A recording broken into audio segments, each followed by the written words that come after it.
Il faut dire que les travaux de cette étude ont pris en compte, ou du moins touché, tous les aspects pour la mise en place d'une économie de production et de participation. Arnaud Babekung, Ludovic Biteke.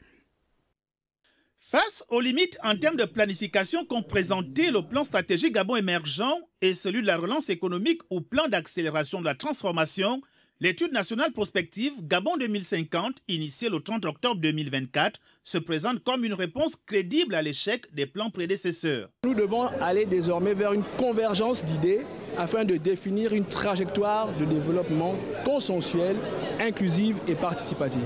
C'était ça l'impact de l'étude nationale prospective, c'est de faire en sorte que tous les acteurs ici présents puissent désormais réfléchir pour avancer vers la marche gracieuse telle qu'on l'a définie dans le scénario optimiste. Dans sa structuration, l'étude englobe tous les aspects, qu'ils soient socio-économiques, politiques, administratifs ou diplomatiques. Il repose sur 4 piliers afin de faire du Gabon un pôle de développement par excellence à travers une économie de production et de participation. L'objectif est de changer la fonction de production du Gabon en créant une synergie entre les différents facteurs de production qui puissent permettre, n'est-ce pas, au pays d'aller de l'avant sur le plan économique. À l'occasion de la restitution des travaux et de sa présentation détaillée, un volet important focalisait l'attention, celui de l'évolution comparée de la projection de la population et du PIB par habitant. La pyramide des âges montre qu'en 2050, les moins de 15 ans représenteront plus de 40% de la population. Il se posera donc les questions liées à la répartition des ressources.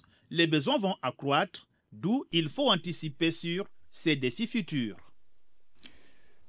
Pour la suite.